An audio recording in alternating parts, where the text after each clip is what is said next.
voilà ku dugg partagé dugaat naa dugaat naa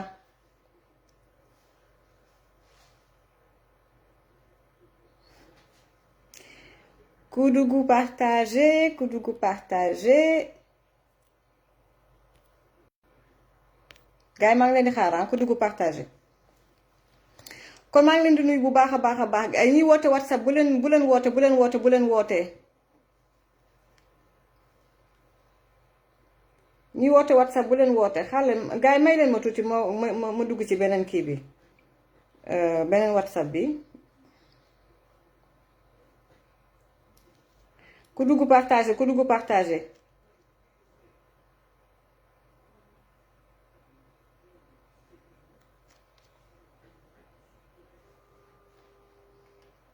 allo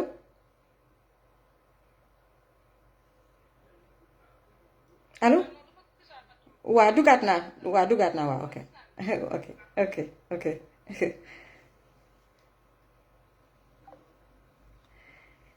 voilà ku dugg partagé waaw kon ñoom Anita gars yi yegg si nañ voilà dama may invité donc xam nga amul xaar bu yàgg donc ma kii directement maa ngi nuyu donc voilà ñoom Anita Diop l'ambassadeur Oumar Wade depuis Kër Ndiaye Lo ñoom Ibrahima Ndiaye Seck Seynabou toute la team Ndeye Seck Cheikh Ndiaye donc les activistes républicains ñi ngi sont dans la place maa ngi leen di ziar bu baax a baax kontaan naa lool wax dëgg neex yàlla gars yi maa ngi nuyu ñëpp. baax yaay maa ngi lay ziar bu baax a baax Ibrahima Ndiaye maa ngi lay ziar bu baax a baax ñoom benn Diouf yi gars yi def leen ay kër conviction maa ngi lay ziar Sarr bu Allemagne su ma ne conviction nekk Allemagne sama xel dem ci Sarr avec les 5 minutes de Sarr donc nekk fële ba Allemagne maa ngi koy nuyu Moustapha Babou maa ngi lay ziar tey nag teew na di la nuyu bu baax a baax yow également sa soxna ak it également toute la petite famille je dirais Cheikh Ahmed Tidiane Sall mi ngi fii également au niveau aussi de Paris maa ngi lay ziar bu baax a baax di nuyu waa Kodas également bu baax a baax maak yéen depuis début xeex bi la avec la lionne également Françoise Hélène Gaye tey on fera tout pour que Françoise dugg na gëj na dugg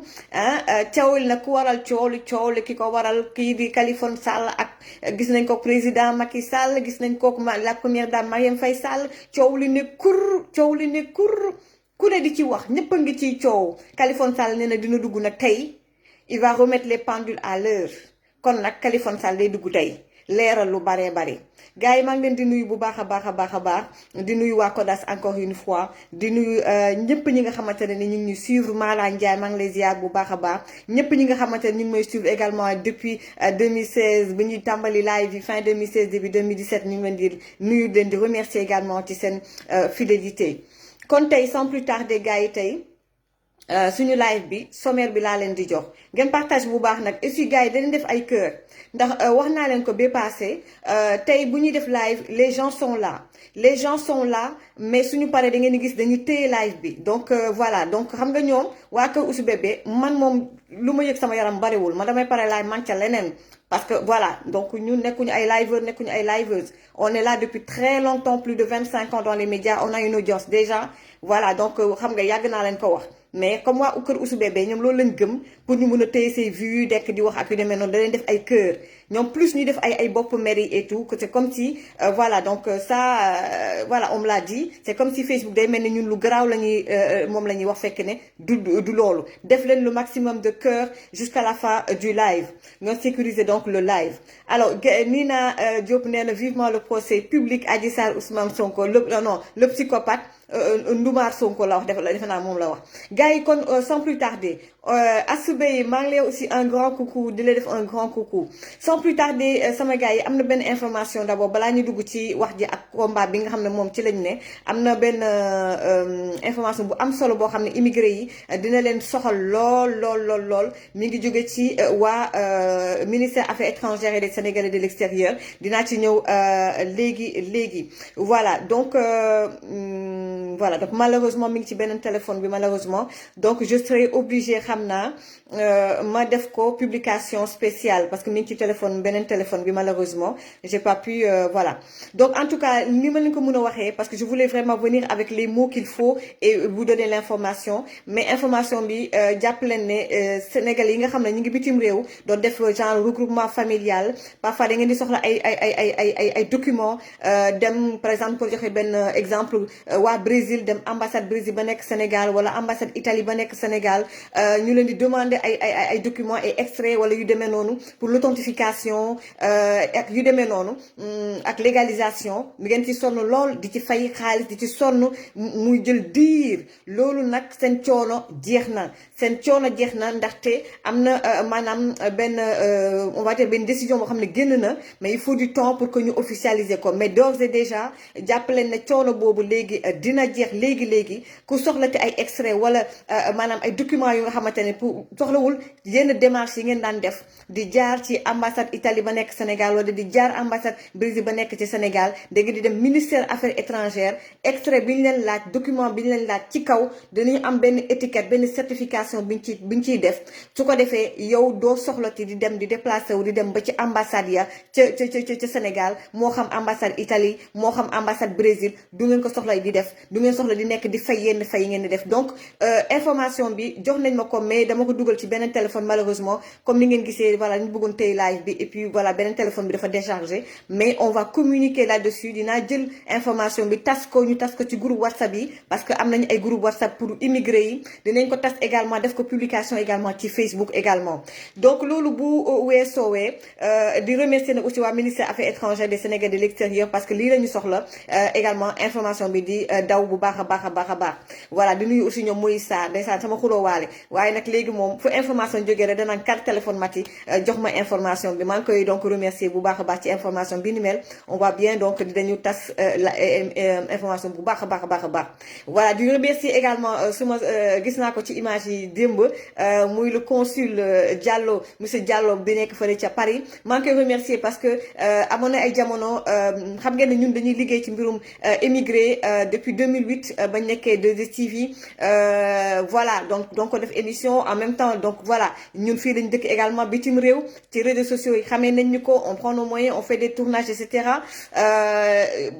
plusieurs fois pour que nga am information day difficile ci ambassades yi yenn ambassadeurs yenn consulat yenn consul yi mais kii di consul Diallo jamono yooyu sax on m'appelait l'opposante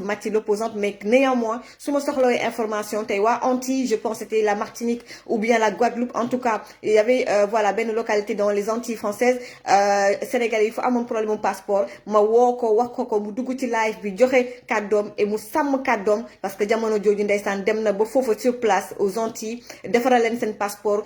jour boobu Sénégalais yi foofu ca Antilles ñoom ñoo ma woo ci sama live ne ma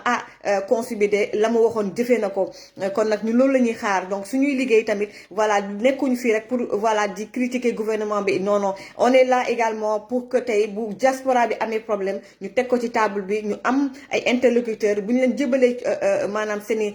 maanaam le problème ñu mun ko saafara donc loolu nañuy mën a def pour que Sénégal mun a jëm kanam pour que voilà ñëpp mun a gis seen bopp ci l'état du Sénégal donc gannaaw loolu sama gars yi dinañu ñëw ci dama gis ne ñu ma doon kawtee temps yi yëpp il y a une fille qui est venue là man xam nga man duma leen di seetaan ñii di nekk ak Ousou Bébé ces journalistes seeni groupe ak yooyu duma leen lijjanti man duma leen seetaan xoolu ma leen lijjantiwu leen ma leen wuddantu ma leen yéen a may wut si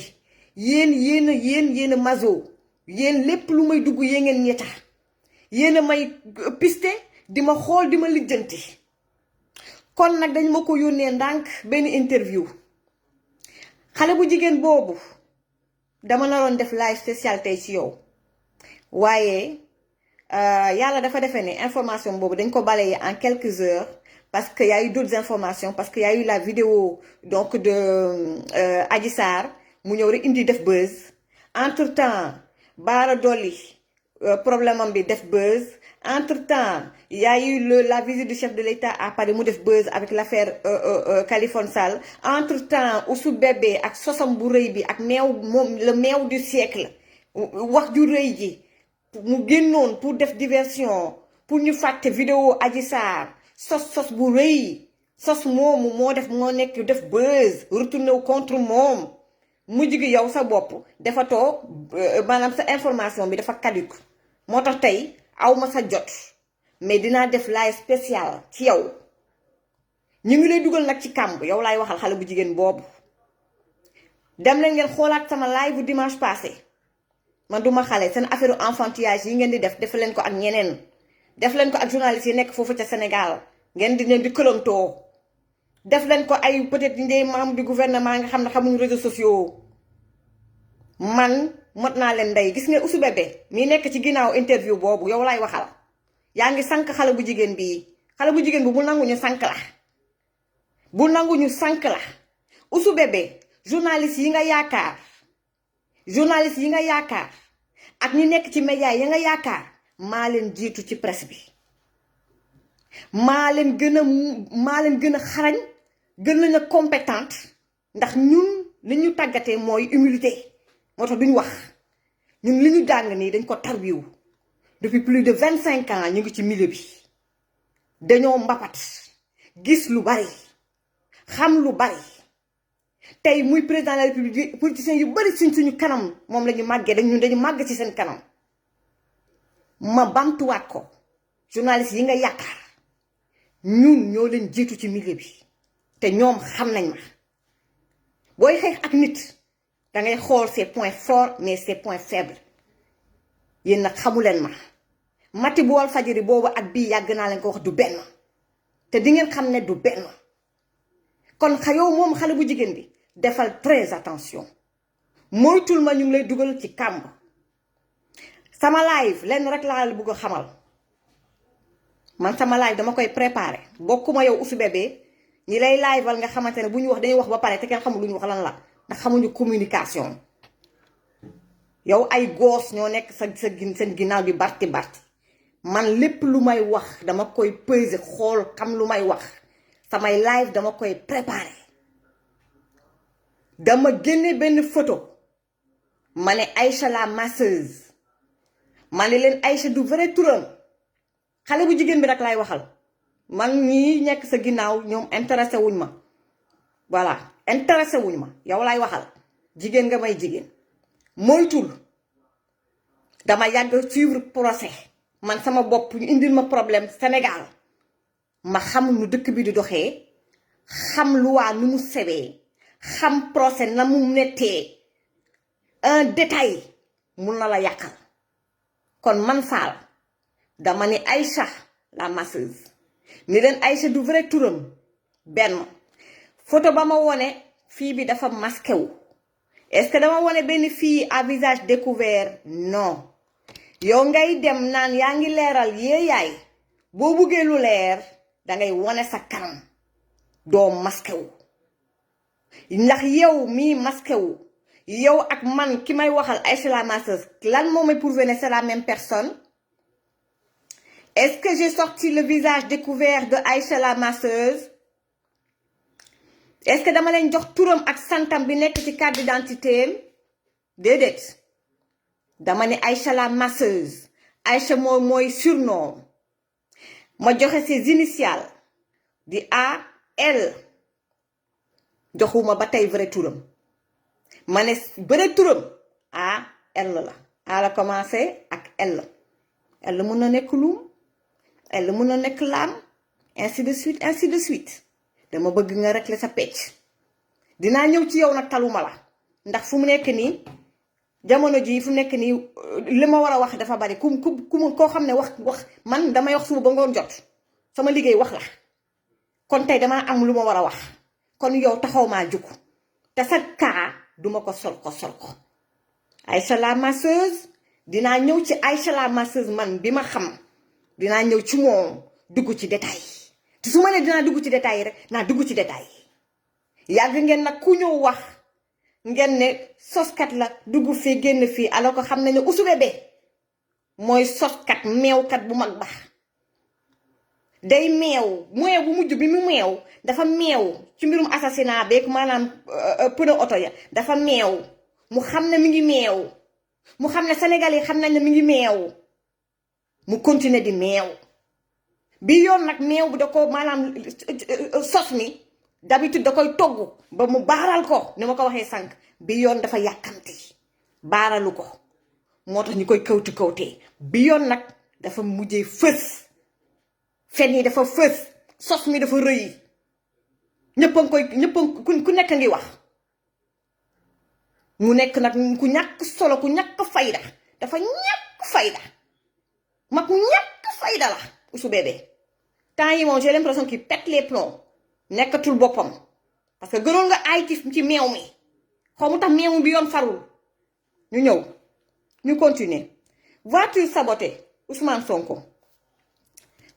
Ousmane Sonko donc dafa jàkkaarloo ak sénégalais yi xaw ma lu mu ñu yabee jàkkaarloo ak ñun jël suñu temps ñu di ko seetaan mu ne dañ ko doon def genre tentative d'assassinat wax ju rëy moom day ñëw wax ju rëy te du nag du guléet ña mu àndal dañ koy faral di ko def mais am na jamono yoo xamante ne ak ña koy wax peut-être nit ñi duñ leen bàyyi xel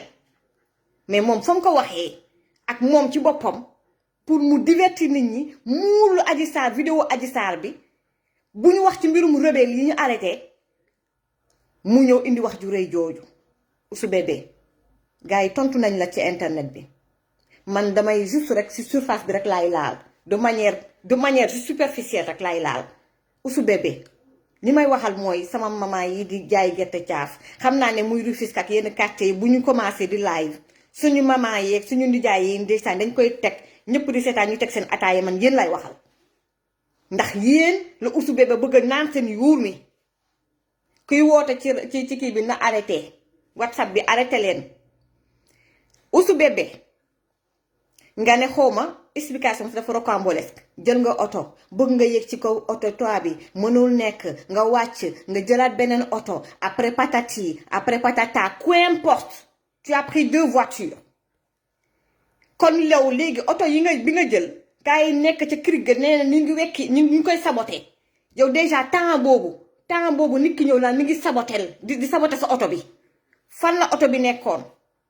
ana sa sécurité ana sa agent sécurité yi Ouzou Bébé ana chauffeur bi Ouzou Bébé ñépp xam nañ Sénégal ku gaare sa oto même sans manifestation ku gaare sa oto chauffeur bi day doog ci biir oto bi wala mu toogee nee jàkkaarloog oto bi rawatina Ouzou Bébé yow nga ne danga woo Sénégal danga def manifestation du siècle danga soxla 200 000 personnes kon yow oto yi lay yóbbu waxuma sa oto bopp oto yi lay yóbbu dañ ko war a càmbar ba pare la veille balaa nga cay yéeg oto ba lay yóbbu wala oto yi lay yóbbu dañ koy xoolaat ko ndaxte comme yaa ngi ut à plan B kon yaa ngi jéem a njuy gaa yi jël naa oto bi sama oto xarit wàcc naa jël naa sama oto ñaari oto yépp oto yi nga war a jël yow et déjà dañ ko war a xool sécurité bi kon yéen imaginer leen nekk digg bëccëg nar a kam nga teg sa oto ñu ne oto bi Ousmane Sonko ci duggoon ak sa wax ju rëy Ousmane Sonko ku ko laal mu yuuxu nit ki nekk naan mi nga ca pneu ya di yàq ma nga ca pneu ya ana agent sécurité ba ana sa chauffeur nit ñi nga teg nit ñi dof Ousmane Sonko may ñu jàmm Ousmane Sonko di respecté ñu Ousmane Sonko jox ñu cër xanaa sax yow booy nekk sax di jéem a manipuler sax def comme dans les règles de l'art Ousmane Sonko xoolal wax ji nga wax xale yu ndaw nekk ci groupe xam ngeen ne am na groupe Facebook yoo xam ne yu jigéen ñi yu góor ñi groupe jeunes yi léegi ñoom Sonko lañ fa nekkal groupe Facebook bi ñëpp gis nañ ko am na groupe yoo xam ne pour jigéen ñi la dañoo dem ba politique dugg fa dañoo dem ba ñuy campagnal Ousmane Sonko am na groupe yoo xamante ne groupe yi pour jeune la woon pour jeunes yépp à politique léegi pour Sonko la dañuy ñëw sax di fa waxu sabotage tentative d'assassinat bi xale yi di la kekkantoo am na ñu ànd ak yow far ak yow dañ la jéppi ndax sa meew mi farul bi yoon meew mi farul danga ko yàkkamti ñu continuer arrestation des rebelles yi gis nañ ne am na si yenn presse bi ñi nga xamante ne dañ la bëgg a jàppale et tout Anita Diop elle en a parlé Anita Diop ñu koy nuyu di ko sargal parce que elle a été la première personne bi ma gis ci internet bi mu ne ko tay ci internet bi gars yi pour reprendre ko gars yi ñëw nee nañu ñu ngi jéem a fenloo Anita Diop ma xamal leen ni information bu wér te wóor la Ousmane Kabiline Diatta bokkul rien à voir ak Ousmane Niantang Diatta kooku c'est un autre chef rebelle décédé depuis 2019 kooku mi ngi juddu Tenduk département bu Bignona kon Anita Diop damay confirmer sa information bamtuwaat ko ki nga njëkk a génnee photom te ñu ne dafa décédé waa Walfadjri c'est faux c'est archi faux information Anita bu Diop bi moom mooy bu dëgg bi bu wér bi avec la photo dañu ne c'est bel et bien Ousmane Kabiline Diatta bokkul ak Ousmane Niantang Diatta nekk beneen chef rebelle gaañu na depuis 2019 bokkuñu te kooku mi ngi juddu Tenduk département bu Bignona looluy dëgg man nag dama leen di ñaan benn mbir là dama koy ñaan les forces de l'ordre maa ngi koy ñaan autorités yi di ko ñaan waa police waa gendarmerie de manière générale les autorités sénégalaises gis ngeen waa MFDC rebelles yi ñoom Salif Sadio dañoo jël suñu militaire sénégalais yi bañ leen jàppee dañ leen a jël weer leen ni géej takk leen filmer leen photo leen ñu tas ko ci internet bi pour les humilier kon yéen laay demander ngir yàlla ko war a suuli maay sukk di jébbalu di leen di ñaan yéen a yor décision bi kenn forcé wu leen kenn tegu leen pression dama leen di ñaan war a suuli ngir yàlla rebelle yi ngeen arrêté il faut une communication spéciale il faut ngeen teg leen daan nga devant la caméra ñoom rebelle yi ñu ne leen jàkk ñu ne ñu jàkk ngeen expliquer leen dans quelles circonstances on les a arrêtés dafa jot sénégalais yi xam li xew il faut arrêter d'infantiliser les sénégalais xale sénégalais yi dootuñu gone man yàgg na ñu jox ay information ñu ne duñu toog fi di ko wax di jéem a tiital nit ñi mais il est temps les autorités ñu ngi leen di ñaan ngir yàlla war a suuli il faut que les rebelles arrêtent qu'il y ait une communication spéciale il faut prendre ces gens-là ngeen teg leen devant la caméra vous appelez les télévisions wala la RTS ñu filmer ko et vous expliquer exactement les circonstances de leurs arrestations naka lañ leen tëjee mu leer sénégalais il faut que ñu xam nu mu demee fii lañ toog les élections locales benn dimanche ma ñëw fii tàng jër parce que dafa am information yu ñu ma joxoon ci Ousou Bébé jour élection bi ak na muy duggee ci biir bureau de vote yi ak ña mu àndal gars yi tiit ñu traumatisé waa Ziguinchor fii laa toog ne leen Ousmane Sonko kan moo nekk sa ginnaaw sama gars yi yéen ngeen jàpp Ousou Bébé di jël kaam di ko bayal yéen ngeen jël kaaw Ousou Bébé di ko bayal xam na ni il est foutu mais du toog croiser les bras di leen di bàyyi di leen seetaan dama xam Ousou Bébé maa ngi leen di ñaan ngir yàlla war a suuli bu leen toog ba 2024 naan ñi ngeen fi ñëw ñu pour ñu jóg ci kaaw Ousou Bébé ce sera trop tard Ousou Bébé rek la leen kaam léegi chaque jour ak la cay xew dafa am fit capable xam sénégalais xam nu muy duggee ci seen yuur bëri pexe régler le cas de Ousou Bébé dès maintenant bu ngeen bañee lu leen cay fekk munu leen toog ne kii il est foutu non munu fi kii il va trouver quelque chose il est prêt à tout ce mec est prêt à tout ñun nag munuñu toog fii ba 2024 ci xeex bi ci combat bi munu nekk on a une vie on a une famille kenn ci xeex yi ki tax ba tey ñu bëri commencé découvrir Ousou Bébé muy Adji Sarr elle a une vie elle a une famille elle ne vit plus tey tu vois tey des gens de Pastef nekk di ko kekkantoo ci internet bi ay ñun dañuy dem waali munoo dem waali nit la nañu jóg ci kaawu Ousou Bébé on en a marre ñuy daw di wér-wërloo di jouer du chien au chien à la souris avec ce gars-là on en a assez il faut que les Sénégalais ñu xam la vérité les événements de 2021 mars 2021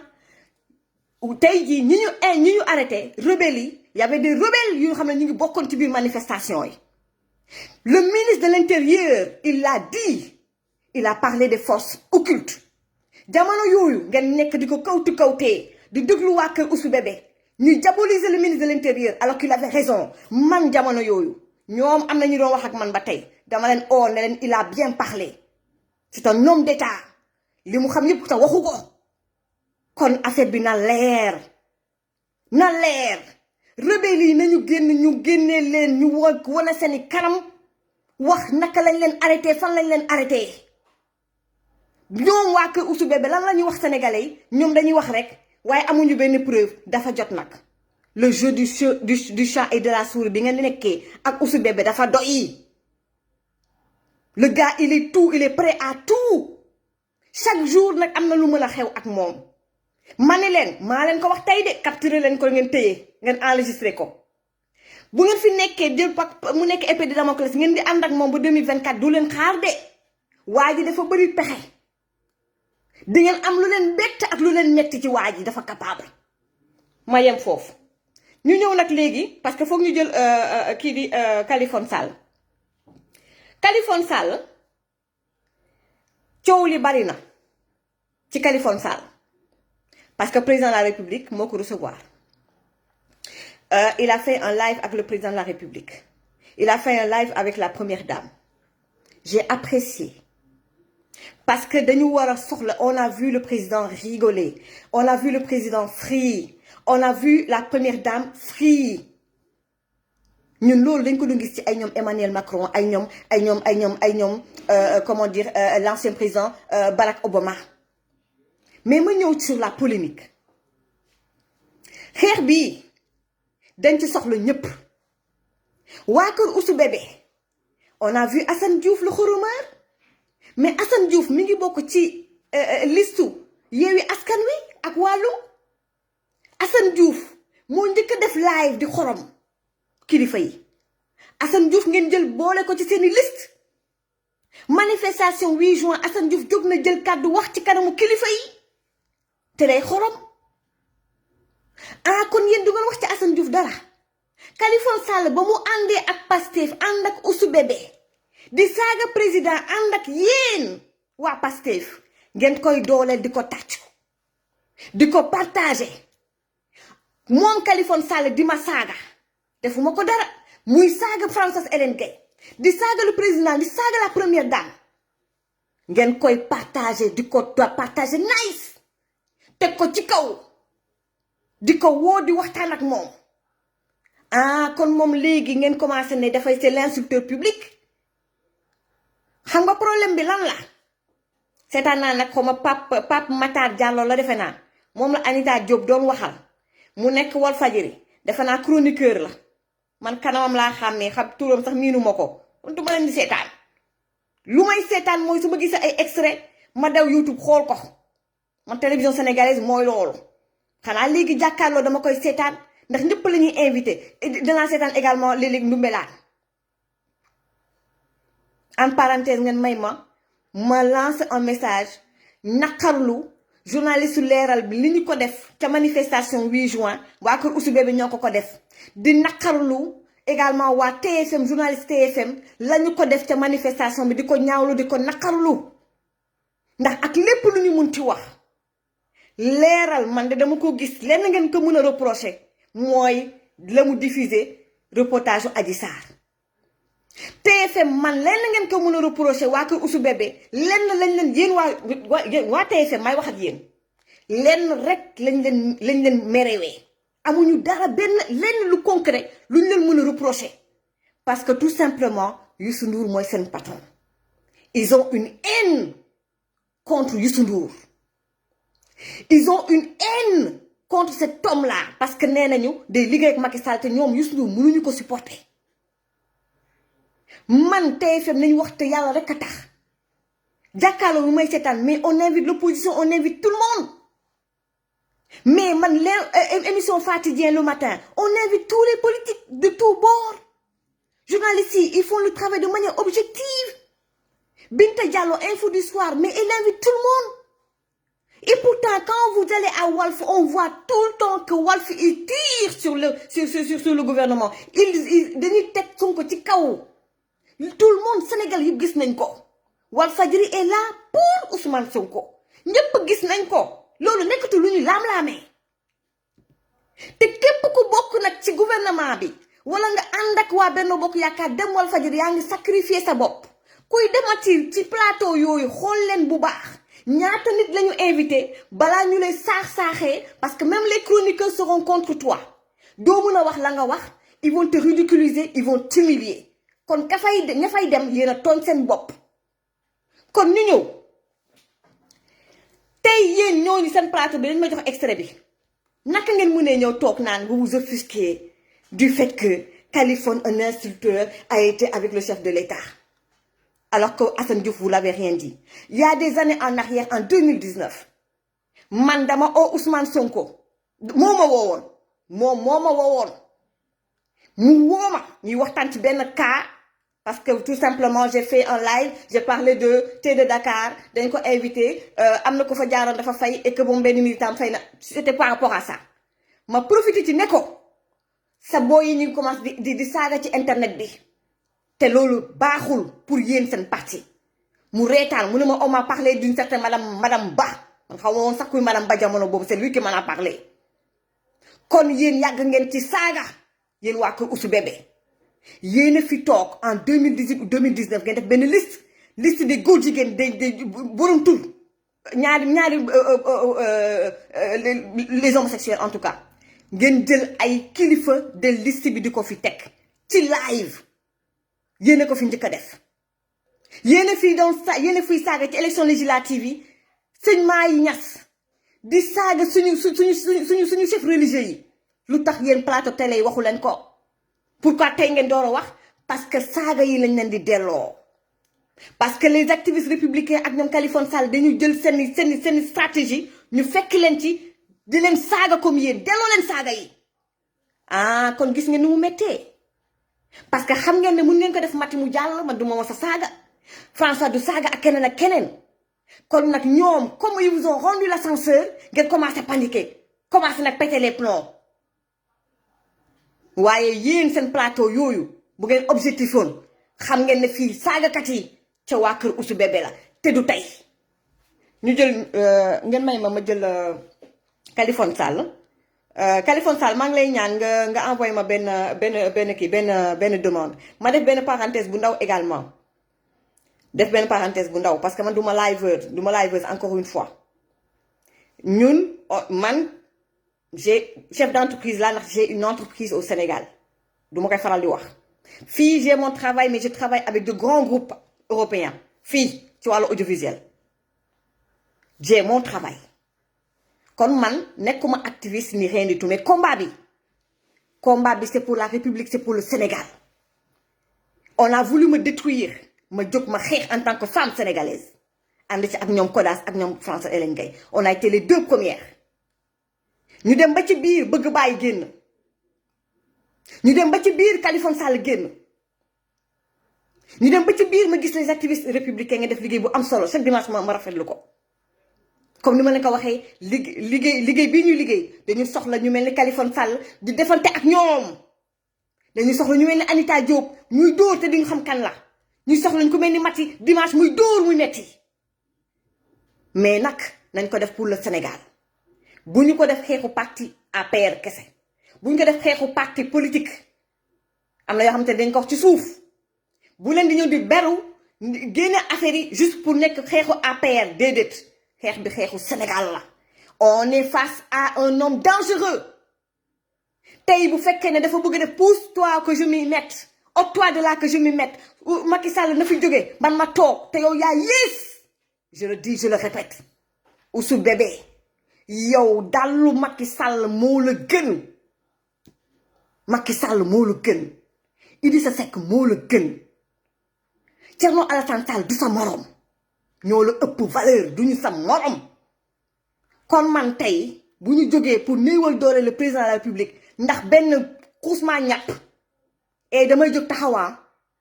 du ma ko def pour le président de la PR de dama koy def pour le président de la République, pour l'institution. Parce que buñ ko fi tegee teg fi koo xamante ne Sénégal tàkk damay jóg defuma ko encore une fois pour le président de l'APR. Je le fais pour Macky Sall, le président de la République du Sénégal, le temps que nous avons un réel changement, un bel changement bu waree am ci Sénégal. Man tey je le dis aujourd'hui tey buñ ma nee entre Macky Sall wala 2024 Ousmane Sonko ma ne Macky na fi toog ba 2135 moo ma gën a xusmaa ñàpp. kon nag sama gars yi les activistes républicains dama bëgg ñu doon benn ñu nekk unis ñu doon benn xeex bu du xeexu APR du xeexu parti politique c'est pour le Sénégal c'est pour la République nañ joxante benn nekk benn ku ñu laal ñëpp jóg ku ñu laal na ñëpp jóg loolu mooy sama message bu ma leen di lancer. N'oublions jamais que ces deux femmes qui se sont battues dès le début muy Françoise Hélène Gaye et moi-même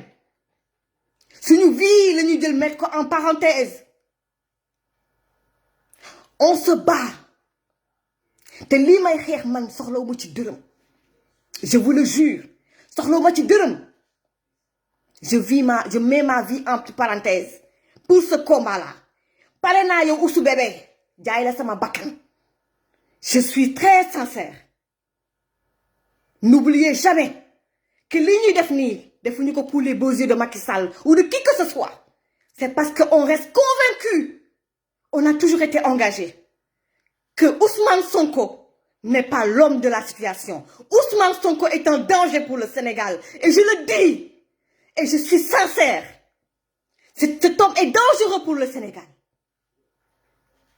Mayam fii.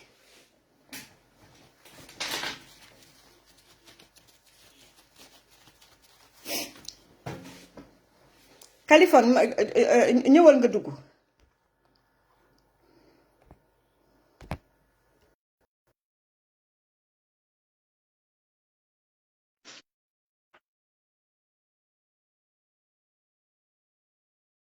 Californie mun nga dugg.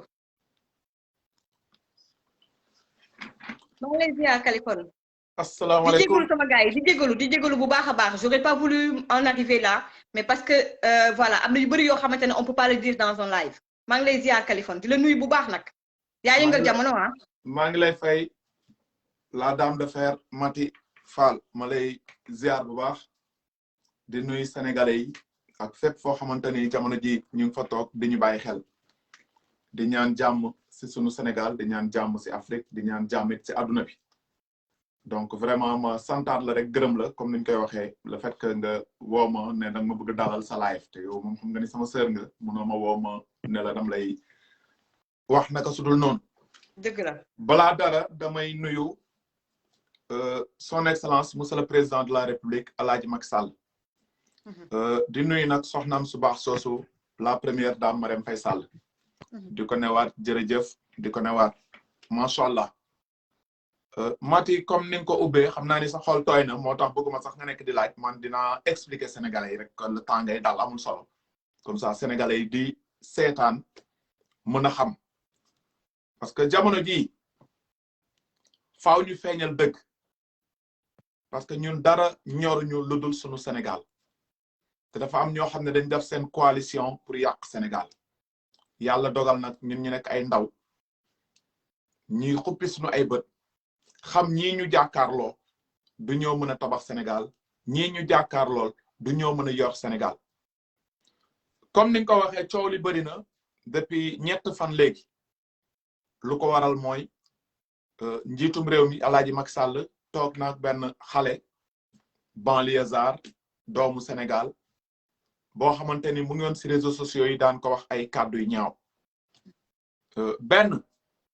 yaakaar naa ni Alaaji Macky Sall jullit la man jullit la te yàlla sunu borom si boppam si lu ñu jot a jàng dafa ni boo ma tooñee baalu ma baal la yaakaar naa ni loolu la ñu jàngal. parce que yàlla neew la boo ko tooñee rek mu baal la déedéet. ñun ñëpp baal nañ la nga jéggalu ko. ñun ñëpp baal nañ la. waaw damay wax rek pour nit ñi xam. parce que yàlla sunu borom nga xam ne moo ñu bind ñun ñëpp. boo ko tooñee ak tooñ boo ko mënti tooñ. da nga koy jéggalu d'abord. mu doog laa baal. mais munoo def ñaawteef jéggaluwoo maanaam tuuboo nga bëgg yàlla baal la déedéet dafa ni boo ma tooñee nga tuub ma baal la te bu si delluwaat nag donc loolu ba mu ko xamee man naamee conscience xam naa ni maa tooñ parce que Alaaji Macky Sall def ma waxuma soxnaam def ma waxuma nguuru Sénégal it defuñu ma waxuñu ma maa xëy un bon jour àndoon nag nit ñi nga xam ne lu yàlla xam doy na dañoo laxasoog seytaane wax naka sudul noonu def naka sudul noonu et bu démb doon tey duma ko mës a defaat te tuub naa koy te ñaanuma yàlla même bu may dem di naan sàngara bay xalangu di defaat kàddu yu mel noonu ma gis nag coow li bëri na parce que président toog naa ku ko doon saaga loolu day wane image bi nga xamante ni ñu bëri ñu ngi doon véhiculer ne président bi dictateur la ñu bëri dañ doon véhiculer ne président bi xol bu bon la yor lii président def démb wan na monde entier que président bi sénégalais yi bëri doon dégg si ay nit yu ko bëggul ay noonam doon yàq deram naan njiit bi ngeen am dictateur la njiit bi ngeen am xol bu bon la yor loolu geste bi président de la république def rek wane na ko kon luñ doon wax si moom yëpp dara du si dëgg dëgg la parce que li ma ko def man xam naa ni saaga man souvent boo ma saaga ma dóor la wala ñu xeex wala nga rey ma parce que kenn bëggut ku la saaga moom mu dégg lu mel noonu ma jàkkaarloog moom lu mu mës a def si télé si kii toog di reetaan di bég pour vous dire moom moo ñu gën moom président Macky Sall moom moo ñu gën du jàpp mer bu ko neexoon ba ma doogee ñëw si wetam mu woo gendarmerie rek yooyu ñu mënatee ma dugal ma si avion bi andi ma Sénégal def ma lu ñu may def loolu mooy dictateur te bu ko neexoon daf koy def am na doole bi am na mën-mën bi parce que foofu am na ay gendarme am na ay lu ne mën nañ ma takkal lam mënul rek dem bind ale kii dañ koy dellu réew ma lu si nit mën deful loolu kon loolu day wane ne que lu gars yi di yàq deram que dictateur la kooku mësul nekk dictateur première dame toog noonu moom si boppam gis naa benn vidéo gars yi dugal ko si internet bi mooy bi may naan yow naka nga doon saaga Macky et pourtant c'est bien sa vidéo boobu parce que man vidéo boobu ba ñuy waxtaan xaw ma sax kan moo ko filmé parce que man maa ngi teewoon sama téléphone di waxtaan ak moom parce que dañ toog mu ne ma yow bi ngay saaga Macky nan nga doon wax man ba ma defee jàngat boobu première temps mu ngi doon xool est-ce que kii nit la wala du nit xëy na dafa bëggoon ma jaaraat ne ba ma koy wax de lii laa ko wax lii bu ko defee nag dina mën a nekk yow ab mala nga demal li nga nekkee kon danga ko tey mais xam na ni ba mu waxee dem ko ne maa ngi waaye dama rus sax kon mu xam ne nag kii seytaane moo ko duggoon mais du tayee fam moo tax ma rus sax ba mu ne naka nga doon saaga Macky na yow naka nga doon saaga waxal expliquer dama bëgg après nga taal TikTok nga expliquer sénégalais naka nga doon saaga Macky pour vous dire loolu defu ko dara parce que wàññiwu ko dara te barki yonent bi bañ toogee ba après noonu ba ay timis dañ toog mu ne ma Kaliphone maa ngi dem jàng ji alquran après nañ déggante waat ndeysaan ma xam ne nitu yàlla dëgg ngi ni barki yonent yàlla Muhammad lii la ma waxee waxul Kaliphone maa ngi ñëw reeri de daf ma ni maa ngi jàng ji alquran maa ngi ñëw loolu dama koy seede devant tout le monde pour vous dire ñii jàmm dina leen sonal ba aljanna bu neexee suñu borom parce que dañoo wéeru ci yàlla bàyyee lépp yàlla ñun ak ñeneen ñu mel ni ñun nekk ci internet bi nekk ci télé bi di yàq seeni der man de tuub naa te bu ma sañoon nit keneen ku mel ni man nit tuub parce que ñun ñu ngi leen di tooñ ay nit kese lañu te vraiment ma yaakaaroon ni image bi télé yi buñ ci toogoon di wax ak yenn site yi munoon nañu waxee nii ne ah président bi de woon na ni que ndeke borom xol bu rafet la parce que lii tey ku ma ko defoon boo jàkkaarloo man balaa may wax ak yow mbéj laa lay def même bu dee président la après ñu xool leneen mais mu wane nag borom xol bu rafet la yàlla moo ko ne yaa jiite di nga gis ku ne di nga dégg lu ne ma santaat ko gërëm ko léegi nag ñii nekk di wax yëpp déggoo benn apériste wala kenn ci membre gouvernement bi génn di naqarlu lu président toogeek man mais ñan ngay dégg ñuy naqarlu mooy opposition bi opposition boobu ñooy naqarlu bu président de la république jógee Dakar sax dem toog ak xalif général des mourides ne ko dinaa la defaral hôpital ñoom dañuy naqarlu sax loolu pour vous dire opposition bi boo defee ñu wax boo deful ñu wax parce que ba président di am xel pour ne day tabax Touba ay jàkka ki juma ak defal leen foofu hôpital opposition bi dañoo ne hôpital biir Touba du priorité milliards yi président def biir Touba ci hôpital wala ay autoroute mënoon nañ ko ay usine ndaw ñi liggéey loolu la opposition bi yàgg di wax kon président bu toogee Kaliphone dinañu wax bu toogut ak Kaliphone dinañu wax te tey gis naa ay sàmm jikko yeeg xaw ma lan ak lan ay soi-disant imam dinaa si ñëw xam naa ni après dinaa live parce que lépp mu ko tegal fii bu ñu paree ñu fekkante sa live dinaa live Kaliphone wax leen lu bëri tey gis naa ay soi-disant imam ñu génn ñu ne dañuy def ay vidéo pour nee na saaga dafa xaraam ma leen di wax ne que ñoom gënuñu ñoo jàng nañu génneel ci alxuraan xëy na ñoom dañoo am seen alxuraanu bopp di mel ni ñoo représenté yàlla si kaw suuf rawatina Sénégal fan la ñu gisee si alxuraan saaga dafa xaraam mën nañ ko sib kay parce que rafetul mais saaga dafa xaraam amul ci alxuraan mais imaam yi ba ñu génnee soi-disant imaam yooyu ñuy garaawal mbir mi naan saaga nga xam ni dafa xaraam loolu man dama ko dégg seen vidéo ma joomi ay imam politicien ay imam dóorkat pourtant lu gën a xaraam loo xam ne boo demee ci alxuraan di nga ko ci gis benn muy ñoll bi sàngara ñun jullit alxuraan daf ñu ko aaye ne képp koo xamante ni yaa ngi naan sàngara ëllëg sax sa kër mën na nekk safara ñu gis tey Pape Alé Niang menn dawal na fi oto ba accidenté bañ ko jàppee dañoo fekk mu mandi ba ne dur kooko ngi toog ak Ousmane Sonko bés bu ne mësu leen dégg sàmm jikko ji naan Ousmane Sonko lu tax muy toog ak alcoolique yi ñaawlu wuñ ko de newuñu sàngara dafa xaraam de beneen bi ñu gis Guy Marius Sagna yor na soxna bokkuñu diine moom diine mayu ko pour mu am ñaari soxna am na soxnaam mu dem def naka sudul noonu beneen xale boo xamante ni jullit la te àdduna du neex fii ak 100 ans mu takku ko mooy maanaam ki mu amal doom imaam yi génn ñu de ne lu tax Ousmane Sonko di def ak nii Guy Marius Sagna bi nga xam ne def na loo xamante ni ñaawteef la ngaamuñu si Assane Diouf yàlla na yàlla yërëm Cheikh Béthio Thioune vidéo yi ñu ngi ci YouTube bi saaga ndey ak lu ne def na ko Cheikh Béthio Thioune Assane Diouf Assane Diouf saaga ndey bu ne saaga na ko président ak soxnaam Assane Diouf saaga na fi Youssou Ndour ak ñoom Pape Diouf ak kenn xamul ñëpp la saaga ba mujj bi Assane Diouf saaga porte parole bu xalif général des Mourides te porte parole bi moom boo ko saagaa rek jàppal ni saaga nga xalif bi te xalif bi boo ko saagaa jàppal ni saaga nga sëñ bu mag bi dëgg rek la ñuy wax te yàlla tax dëgg la Assane Diouf boobu tey dem nañu ba dugal ko seeni ay liste Assane Diouf boobu tey dem na bay waxtaan ak Ousmane Sonko ñuy nos di nàcc Assane Diouf tey boobu dem na di taq ay jaaro Assane Diouf boobu tey moo bokk si ay dëkk mouvement de sàmm jikko ki kenn xamul Assane Diouf boobu tey moo dem toog wal fajiri télé bi nga xamante ni tey ñu ngi naan dañuy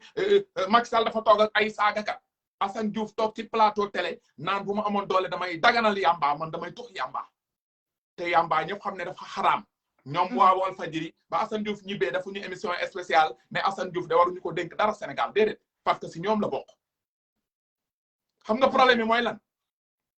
waa Pastef yi ba ma nekkee si ñoom lim leen apporter ci poids Ousmane Sonko ci boppam daf ma doon seetaan parce que li may wax ni Facebook laay waxee Mame Diarra Fam WhatsApp la ma ko wax mu ne Ousmane Sonko moo ma ne est-ce que yaa ngi seetaan Kaliphone man booy bi rek laay seetaan mu dugg sama live ma ne ko Mame Diarra Fam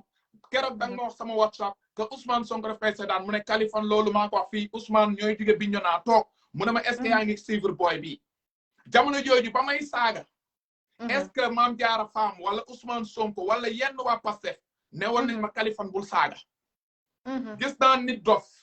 nga xam ne nii la def Ousmane Sonko mujj bi ba ma ne bàyyi naa leen kan laa saaga du yaay Ousmane Sonko bu ñu yaakaar ne président la nit dof ñaata yoon la dugg sama live ne Kaliphone jéggal nañ la da nga juumoon ñëwaatal ma ne leen mënu ñëwaat vidéo yi ñu ngi ci YouTube du lu ma créé nit dof bii génn démb dinaan day xas première dame parce que première dame toog naa Californie ñoom lu nu bëggoon lañu amut ñoom bu ñu sañoon Californie des si ñoom di leen saagal président Macky Sall wax nañu lu ne mën a leen doy na a basta jeex na parce que dama yeewu parce que li ma nekkee yëpp tey yéen ma ko yóbbee parce que ñëpp xam nañ ne man du ma tux cigarette du ma naan te ñu ngi ma bëgg jàppe naan insulteur public man je suis pas insulteur public dama frustré woon sama yaram tàng ma saaga à part boobu saaga yi ma doon saaga waa Ousmane Sonko laa saaga benn yoon laa saaga Macky Sall ak yooyu falaa pare mot at ba ma saagaatee maa saaga yaay Ousmane Sonko lu ko waral parce que yaay Ousmane Sonko gënul sunu yaay parce que comme bàyyi naa waa Ousmane Sonko yi ne dem naa jàppale Macky ñu ne kaay la ñu jël yaay Khalifa Sall teg ko ci internet bi di ko saaga suba ngoon guddeeg bëccëg ma boog leen won ni nag Khalifa Sall bi moo leen gën a dof moo leen gën a doppaaral yaayam bi tëdd àlaxira bu ngeen ko ñëwee dugal ko ci réseaux sociaux yi di saaga yaay Ousmane Sonko bi nekk Casamance lay teg parce que nit bu jëlee paaka bëgg la ko jam yow wutil jaas yi pour mu gën a métti man xam naa bu ma dooree foofu te yëg nañ ko saf na sàpp si ñoom def nañu côté bu ne nag pour samay page Facebook tëj kooku yooyu mënuñu ko def nañu ku ne di woote WhatsApp di saaga mënuñu ma intimider def nañu lu ne di ma kar ci mbedd Paris pour ma ragal pour ma recul maanaam pour ma ne tëj naa Facebook bàyyi naa wax man déggu leen ma doomu Dalifort la bu ngeen mekkoon 1000 personnes da ngeen di may rey ñu ne suuli nañ Kaliphone mais Kaliphone daw na doo ko mës a dégg moo tax keroog gis nga côté consul ba gars yi taxawee foofu di manifester comme dañ ma doon ne fuñ la gis ci Paris dinañ la def naka sudul noonu ma toog di leen seetaan ma ñëw jaar seen biir pour ñu def ma néew mais lan la ñu def seen téléphone lañ tee di filmer seen téléphone lañ tee di filmer Kaliphone sa nangam taan day police yi gis ñëw daw taxaw sama kanam mooy image boobu nga gis gars yi di véhiculer nañ la woon image est-ce que gis nañu Kaliphone ba lay gisee seen mbooloo mu daw bu doon ab papet laa bañ ma leen gisee ñuy wuuhu damay almet kon man nekkatuma si ngeen nekk man dañu maa yónni yàqamti ma président Macky Sall moom la ñu gëm tey moom la ñu gëm suba te liggéey bi day doog a door xam nga lu leen dérange Mati 3 Pommes yaa ngi si Facebook yaa ngi ci internet bi demal nga taal Facebook Ousmane Sonko barki démb dafa def live waaw bu Ousmane Sonko defoon live la lendemain ñoom ñëpp si live Ousmane Sonko la ñuy wax mais fu mu ne nii live Ousmane Sonko bi saful ndax lan ndax Kaliphone Ousmane Sonko def na live kenn xamul lu mu wax parce que ñëpp a ngi naan première dame Macky Sall loolu da leen métti moo tax ñu ne xaaral ñu génn attaque demal page Ousmane Sonko nga xool def na live barki démb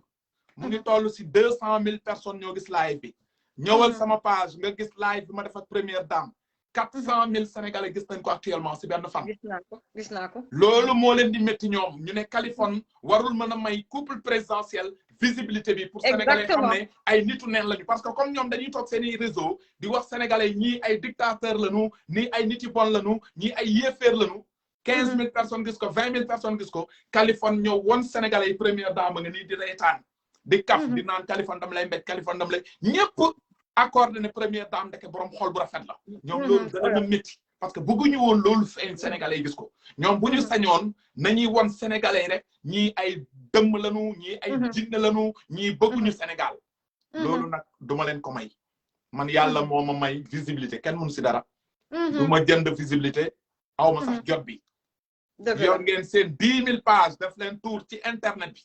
te boobu benn la rek si Facebook boo passé bu la neex nga dem sama TikTok vidéo bu ma def ak première dame fu mu ne ni actuellement plus de 800 000 sénégalais gis nañ ko ñoom la ñu wër si réseaux sociaux yi ndax Ousmane Sonko mës na ngaan mu am 800 000 sénégalais dégg ma ne instant bi nii Kali instant bi nii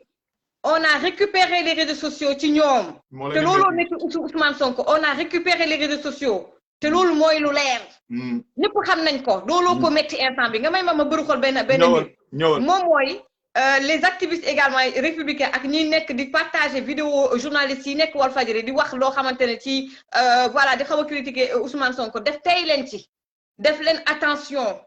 ndax bu ngeen ne tey wax nañu dëgg bu ëllëgee bu ñu wax lu garaaw kii di Macky Sall ñu ne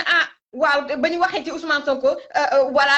applaudir ngeen tey jii ñun on est objectif faites attention waaw Walfadjri ak ñu demee noonu def leen attention parce que mbirum rebelle yi ba tey waxuñu ci waxuñu ci les joxuñu les vraies informations def leen attention même bu ngeen di partager ñoom seeni diir ci Ousmane Sonko xam leen ni ngeen koy partager benn clé laa leen di jox ma aussi wax aussi waa ko Ouzou Bébé yi man du ma xool commentaire mais dafa am bu ma rëcc ma gis ko man j'ai un travail alimentaire ici en France di yëg di wàcc 9h 17h bokkul man ak samay xarmat avec un grand groupe européen français européen dans l'audiovisuel et je me bats et loolu dama ko am grâce à mon parcours te mënu leen ci dara seen xolay dagg man chef d'entreprise là au Sénégal j'ai ouvert mon entreprise Kaliphone xam nga ci dara foofu laa yem ak yéen am na solo ma bàyyi la de nga toute façon xam naa ni comme ni ñu koy waxee yow dimanche moom 18h nga kii parce que da ngay am yooyu def yi man je vous donne rendez-vous sur ma page Facebook Kali TV bu systématique 3 pom pare live am rek d'ici 10-15 minutes man dinaa def live tegal leen ay image ak ay affaire ñu waxtaan parce que bu ma paree si live tey bi nag pour tontu bojo yi j'ai plus le temps pour di tontu parce que bu ma gisee tey ay Ousmane Tounkara ay sàcc katu oto ba ñu tëj leen si kaso bi di lëkkaloo Ousmane Sonko ñuy kontaan si ñooñu te ñu gis imaam yi di naan saaga dafa xaraam sàcc kay moo gën a xaraam saaga Khalifa Sall bi ànd ak tey Ousmane Sonko di toog si wetam bu ñu daganaloon affaire sàcc dafa xaraam Khalifa Sall jamono ji dagg nañu ñaari loxo ak ñaari tànk yëpp parce que dafa sàcc suñu ay milliards rey nit moo gën a xaraam Barthélemy Diaz dafa rey nit te mu ngi nii jamono ji di toog ak Ousmane Sonko newu leen lu tax Ousmane Sonko bii bëgg a nekk président ëllëg di toog ak reykatu nit bii donc lan moo tax ngeen di ñëw naan lan moo tax président di toog ak saagakat bi saaga mooy lu mujj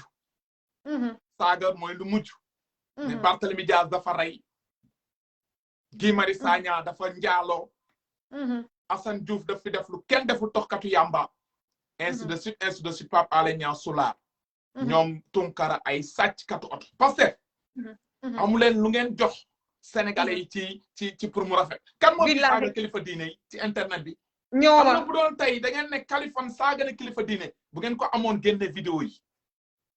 yéen a ngi wër fu ne pour xool Kaliphone est-ce que mës na saaga kilifa diine du ngeen ko mës a dégg jamais mais dugg leen ci internet bi kan mooy Akhenaton du mooy bras droit wu Ousmane Sonko fii ci France chaque jour mu ngi saaga maam Borom Touba chaque jour mu ngi saaga maam Alaaji Malick chaque jour mu ngi saaga maam Limaamu te Pastef la bokk ngeen di koy partager di ko ne patriote nga dugg leen ci internet bi ñen ñooy saaga kilifa diine yi sëñ Bass Abdou Khadre nii réseaux sociaux yi kan moo koy saaga du kay si foofu rebelle boobu joolaa boobu du ñu Ousmane Sonko est-ce que ñaawu ngeen ko ci élection locale yi am na lu ñu wax ci xalif général des mourides ak kenn ci soxnaam ragal naa ko wax sax ci live mais ñoom la ñun si réseau yi ñun gisul la kon pour vous dire rek ay sàmm ci ko yeeg ay site internet corrompu yi nekk si internet bi ñooñu ñëpp ay noonu président lañu gis nga même bu président tooguloon ak Kaliphone président ba mu toogee keroog président bu Russie ko kay saagawul mais dañ ko naqarlu waaw Ousmane Sonko ci boppam ba mu génnee dafa naqarlu lu tax président dem di toog ak président Russie en Afrique am na ñu lu ñu béyee patati patata dama ni boo defee ñu wax boo deful ñu wax ñu def bu ngi noonu président bu xëyee suba dem ci làmb ji ñu naan président bi day foolu muy wut ci làmb ji président bi bu ñëwee di TPL di naan day bale mala jëmbat garab ñu naan président bi day tuur lëndëm Anita neen ak Ousmane am na ku tudd Kabara non loolu pour vous citer Anita Diop maa leen di nuyu pour vous citer ñun ñu ngi si réseau bi ñu ngi gis lépp waa Pastef ñu ngi gis lépp dama ni président Macky Sall bu xëyee di jël garab sax di jëmbat nga gis gars yi critique ko naan waaye day dóor waay day dóor moo tax ma ne leen boo defee ñu wax boo deful ñu wax président Macky Sall ba muy recevoir Kaliphone en tant que président parce que ñi mu doon recevoir foofu gis ngeen affaire politique la woon affaire de militant la te man je suis un militant da ngeen di xool casquette yi dafa am ñett casquette président l'Union africaine président Sénégal ak président parti APR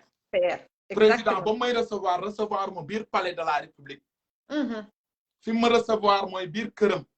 muy waxtaan ak militant mu recevoir presque plus de 1000 militants waxtaan ak ñoom si militants yooyu laa bokk ma koy santaat di ko gërëm sëgëm njiit bi kontaan na rek keneen lu nekk di wax ñun duñu lijjanti te à part de tey bu ma leen génnee léegi ba defal leen live sama live yi di ñëw mooy Ousmane Sonko nu ñuy mën a def ba du mës a fallu si nguur nu ñuy mën a def ba sénégalais xam ne président Macky Sall liggéey na encore une fois aw ma jot benn bojo muy Walfadjri rek muy yeneen presse corrompu yi nekk si net bi j'ai pas votre temps pour vous dire man dañ maa yónni yàqamti ma nekkuma si ay dagga santé nekkuma si yaa wax waxuma ainsi de suite dama ne liggéeyal pour le président Macky Sall mu am ndam bu yaatu ci élection législative yi c'est dans moins de 2 mois te inchallah rabbi yi di ngeen gis dinañ dem élection bal du tàq